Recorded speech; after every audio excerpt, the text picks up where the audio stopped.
Welcome back to Onevestor. ഇന്നത്തെ എപ്പിസോഡിൽ ഞാൻ മാർക്കറ്റ്സ് മോജോ എന്ന് പറയുന്ന ഒരു ഫൈനാൻഷ്യൽ പോർട്ടലാണ് നിങ്ങൾക്ക് ഇൻട്രൊഡ്യൂസ് ചെയ്യാൻ ഉദ്ദേശിക്കുന്നത്.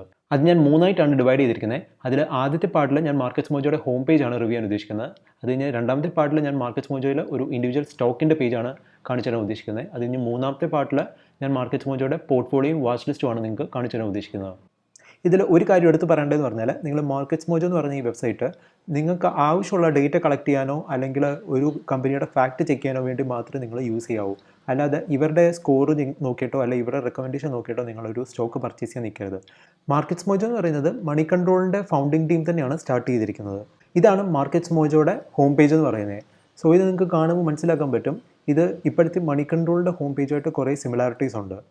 മണി കൺട്രോളിലും മാർക്കറ്റ്സ് മോജോയിലും കാണിച്ചിരിക്കുന്ന ഡേറ്റയും ഇൻഫർമേഷൻ എല്ലാം ഏകദേശം സിമിലർ ആണെങ്കിലും ഞാൻ മാർക്കറ്റ്സ് മോജോ പ്രിഫർ ചെയ്യുന്ന കാര്യം എന്ന് പറഞ്ഞാൽ ഇവർ ആ ഡേറ്റ തന്നെ പ്രസൻറ്റ് ചെയ്തിരിക്കുന്ന രീതി എന്ന് പറഞ്ഞാൽ ഡിഫറൻ്റ് ആണ്. ഇത് ബിഗിനേഴ്സിന് വരെ മനസ്സിലാവുന്ന രീതിയിലാണ് കുറേ ഡേറ്റ അവർ പ്രസൻറ്റ് ചെയ്തിരിക്കുന്നത്. പക്ഷേ ഒരു ഇച്ചിരി ഇൻഫർമേഷൻ ഓവർലോഡ് പോലെ തോന്നിക്കുമെങ്കിലും ഒരു ബിഗിനർ ഒരു ഇതിൻ്റെ അകത്ത് ഒരു സ്റ്റോക്കിൻ്റെ പേജ് ചെക്ക് ചെയ്യുമ്പോഴത്തേക്ക് അവർക്ക് പെട്ടെന്ന് കുറേ കാര്യങ്ങൾ അതിൽ നിന്ന് മനസ്സിലാക്കാൻ പറ്റും. പക്ഷേ മണി കൺട്രോളിലാണ് ആ ഡേറ്റ എല്ലാം ഒത്തിരി ഇന്നർ പേജസിലാണ് അവർ സ്റ്റോർ ചെയ്തിരിക്കുന്നത്. സോ അതുകൊണ്ട് തന്നെ ഒരാൾ പെട്ടെന്ന് മണി കൺട്രോളിൻ്റെ ഒരു സ്റ്റോക്കിൻ്റെ പേജിലോട്ട് കയറി നോക്കുമ്പോഴത്തേക്ക് അവർക്ക് പെട്ടെന്ന് കുറേ ഡേറ്റ കിട്ടത്തില്ല. കുറേ ക്ലിക്ക് ചെയ്ത് കുറേ പേജസ് അതിൻ്റെ അകത്ത് ചെക്ക് ചെയ്താൽ മാത്രമേ അവർക്ക് ആവശ്യമുള്ള ഡേറ്റ അതിൽ നിന്ന് എടുക്കാൻ ഒക്കത്തുള്ളൂ. പക്ഷേ മാർക്കറ്റ്സ് മോജോ എന്ന് പറഞ്ഞാൽ ഒരു സിംഗിൾ പേജ് അപ്രോച്ചാണ് അവർ എടുത്തിരിക്കുന്നത്. സോ അതുകൊണ്ട് തന്നെ നമുക്കൊരു സ്റ്റോക്കിൻ്റെ ഒരു പേജ് കയറുമ്പോൾ തന്നെ നമുക്ക് വേണ്ട ഡീറ്റെയിൽസ് എല്ലാം അത്യാവശ്യം ആ ഒരു പേജിൽ നിന്ന് തന്നെ സ്ക്രോൾ ചെയ്യുമ്പോൾ കിട്ടുകയും ചെയ്യും. ഞാൻ markets mojo first time try ചെയ്യുന്നതെന്ന് പറഞ്ഞാൽ കുറച്ച് വർഷങ്ങൾക്ക് മുമ്പായിരുന്നു.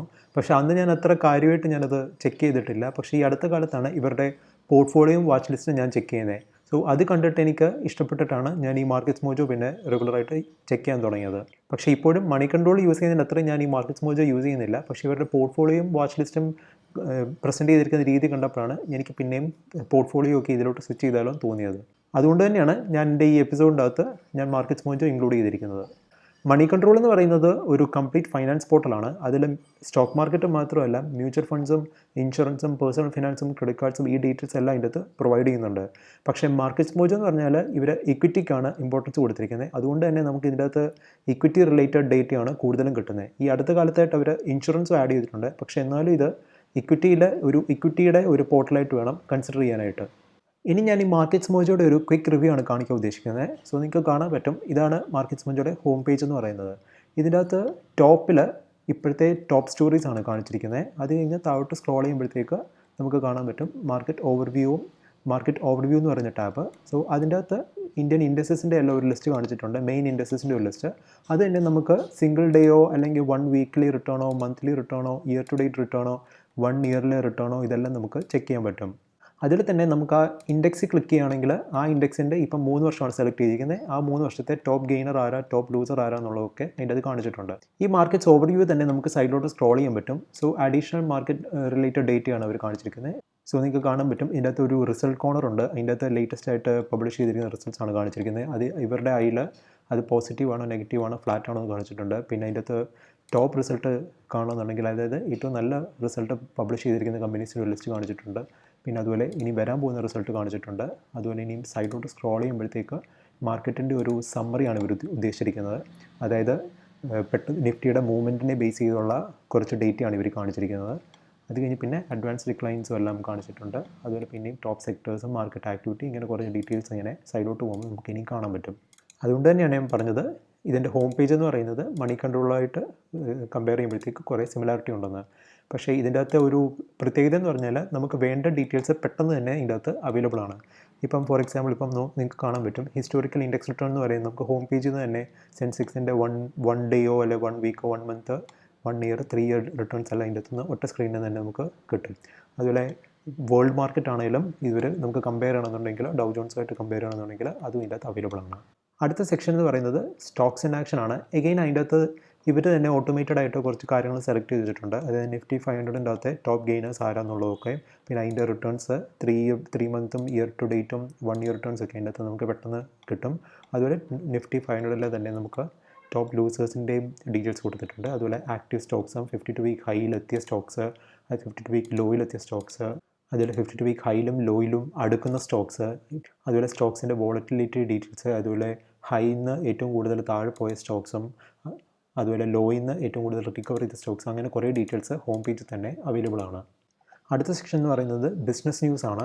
അത് പറയുന്നത് തന്നെ ഇന്ത്യൻ ന്യൂസും ഉണ്ട്, അതുകൂടാതെ താഴോട്ട് പോകുമ്പോഴത്തേക്ക് ഇൻ്റർനാഷണൽ ന്യൂസും ഉണ്ട്. ഇതിൻ്റെ അകത്ത് നമുക്ക് വേൾഡ് ന്യൂസ് വേണം ട്രാക്ക് ചെയ്യണമെന്നുണ്ടെങ്കിൽ അതും ഈ ഒറ്റ സ്ക്രീനിൽ നിന്ന് തന്നെ നമുക്ക് ട്രാക്ക് ചെയ്യാൻ പറ്റും. അത് കഴിഞ്ഞിട്ട് പിന്നെ വരുന്നത് ഫ്യൂച്ചേഴ്സ് ആൻഡ് ഓപ്ഷൻസിൻ്റെ കുറേ ഡേറ്റയാണ്. അതിൻ്റെ അകത്ത് സ്റ്റോക്ക് ഫ്യൂച്ചേഴ്സിൻ്റെ, ഇൻഡെക്സ് ഫ്യൂച്ചേഴ്സിൻ്റെ ഡീറ്റെയിൽസ് കാണിച്ചിട്ടുണ്ട്. പിന്നെ വരുന്നത് സെക്ടർ ഡീറ്റെയിൽസ് ആണ്. അതിൽ തന്നെ നമുക്ക് ഡിഫറെൻറ്റ് സെക്ടേഴ്സിൻ്റെ പെർഫോമൻസ് കാണാൻ പറ്റും. അതും എഗെയിൻ 1 ഡേ ഉണ്ട്, 1 വീക്ക് ഉണ്ട്, ഇയർ ടു ഡേറ്റ് ഉണ്ട്, 1 ഇയർ ഉണ്ട്, 3 ഇയർ ഉണ്ട്. സോ അതിൽ തന്നെ നമുക്കിപ്പം ഇൻഡിവിജ്വലി ഇപ്പം ഫാർമേറ്റ് ക്ലിക്ക് ചെയ്യുകയാണെങ്കിൽ അതിൻ്റെ അകത്ത് തന്നെ ടോപ്പ് ഗെയിനർ ആര്, ടോപ്പ് ലൂസർ ആണെന്നുള്ളതൊക്കെ കാണിച്ചിട്ടുണ്ട്. അടുത്തെന്ന് പറയുന്നത് സ്റ്റോക്ക് സ്റ്റാറ്റ്സ് ആണ്. അതെന്ന് പറയുന്നത് ആക്ച്വലി ഒരു ഫിൽറ്റർ മാതിരിയാണ്. ഇവർ പ്രീ ഡിഫൈൻഡ് ആയിട്ട് കുറച്ച് ഫിൽറ്റേഴ്സ് ലെഫ്റ്റ് സൈഡ് കാണിച്ചിട്ടുണ്ട്. അപ്പം അതേ ക്ലിക്ക് ചെയ്യുമ്പോഴത്തേക്ക് അതിനനുസരിച്ചുള്ള സ്റ്റോക്സ് റൈറ്റ് സൈഡിൽ റിഫ്ലക്റ്റ് ആവും. ഇപ്പോൾ ഫോർ എക്സാമ്പിൾ ഇപ്പം ഞാൻ സെലക്ട് ചെയ്യുകയാണ്, പ്രൈസും വോളിയും കൂടെ കൂടിയ സ്റ്റോക്സ് ഏതൊക്കെയാണെന്ന് ഇപ്പോൾ ചെക്ക് ചെയ്യുമ്പോഴത്തേക്ക് അത് നിഫ്റ്റി 500 അകത്ത് ലിസ്റ്റ് ചെയ്തിരിക്കുന്ന സ്റ്റോക്സിൻ്റെ ഈ പ്രൈസും വോളിയും കൂടി ഇൻക്രീസ് ചെയ്തിരിക്കുന്ന സ്റ്റോക്കിൻ്റെ ഒരു ലിസ്റ്റ് അതിൻ്റെ അത് കാണിക്കും. എനിക്കിപ്പം അതേ ഫിൽറ്റർ തന്നെ ഇപ്പം നിഫ്റ്റിയിലെ സ്റ്റോക്കിലാണ് അപ്ലൈ ചെയ്യണമെന്നുണ്ടെങ്കിൽ ഞാൻ ഇതിൻ്റെ അകത്ത് ഫിൽറ്റർ സെലക്ട് ചെയ്തിട്ട് ഇൻഡസസ് സെലക്ട് ചെയ്താൽ മതി. അതിൻ്റെ അകത്ത് ഞാനിപ്പം നിഫ്റ്റി സെലക്ട് ചെയ്യുകയാണെങ്കിൽ നിഫ്റ്റിക്കകത്ത് തന്നെ ആ ക്രൈറ്റീരിയ മാച്ച് ചെയ്യുന്ന സ്റ്റോക്സ് കാണിക്കും. ഇത് തന്നെ നമുക്ക് ഏത് ഇൻഡെക്സിനോ ഏത് സെക്ടേഴ്സിനോ വേണമെങ്കിലും ഇവിടുന്ന് സെലക്ട് ചെയ്തിട്ട് അപ്ലൈ ചെയ്യാൻ പറ്റും. അതുപോലെ കുറേ ഫിൽറ്റേഴ്സ് ഇവിടെ ആക്ച്വലി അവൈലബിൾ ആണ്. അത് കഴിഞ്ഞ് എഗെയിൻ സ്ക്രോൾ ചെയ്യുമ്പോഴത്തേക്ക് നിങ്ങൾക്ക് ടെക്നിക്കൽ സ്റ്റാറ്റ്സ് കാണാൻ പറ്റും. അതിൻ്റെ അകത്ത് മൂവിങ് ആവറേജ് ബേസ് ചെയ്തുള്ള കുറച്ച് ഡേറ്റയാണ് കാണിച്ചിരിക്കുന്നത്. സോ നിങ്ങൾക്ക് കാണാൻ പറ്റും നിഫ്റ്റി 500 മൂവിങ് ആവറേജിനേക്കാൾ മുകളിൽ ട്രേഡ് ചെയ്യുന്ന സ്റ്റോക്സ് ഏതൊക്കെയാണ്, അതിൻ്റെ താഴെ ട്രേഡ് ചെയ്യുന്ന സ്റ്റോക്സ് ഏതൊക്കെയാണെന്നുള്ളത്. ഇനി നിഫ്റ്റി 500 അല്ല വേറെ ഏതൊരു ഇൻഡെക്സിൻ്റെ അതുള്ള സ്റ്റോക്സ് ആണ് നിങ്ങൾക്ക് കാണുമെന്നുണ്ടെങ്കിൽ അതിൻ്റെ അകത്ത് ഫിൽറ്റർ യൂസ് ചെയ്താൽ മതി. അത് കഴിഞ്ഞിട്ട് ബാർ റിവേഴ്സൽ എന്ന് പറയുന്ന ഒരു സെക്ഷനാണ്. അതിൻ്റെ അകത്ത് ക്യാൻഡിൽ സ്റ്റിക്ക് ബേസ് ചെയ്ത് ബുള്ളിഷ് സ്റ്റോക്സ് ഏതൊക്കെയാണ്, ബെയർ സ്റ്റോക്സ് ഏതൊക്കെയാണെന്നാണ് കാണിച്ചിരിക്കുന്നത്. ഇത്രയും കാര്യങ്ങളാണ് മാർക്കറ്റ്സ് മോജോയുടെ ഹോം പേജിൽ നമുക്ക് അവൈലബിൾ ആയിട്ടുള്ള ഫീച്ചേഴ്സും ഓപ്ഷൻസും. എൻ്റെ അപ്കമിംഗ് വീഡിയോയിൽ ഞാൻ മാർക്കറ്റ്സ് മോജോയുടെ ഒരു ഇൻഡിവിജ്വൽ സ്റ്റോക്കിൻ്റെ പേജ് ഞാൻ അനലൈസ് ചെയ്യുന്നതായിരിക്കും. ഈ എപ്പിസോഡ് നിങ്ങൾക്ക് യൂസ്ഫുൾ ആയിട്ട് തോന്നിയിട്ടുണ്ടെങ്കിൽ എൻ്റെ ചാനൽ സബ്സ്ക്രൈബ് ചെയ്യുക. So good bye until the next episode.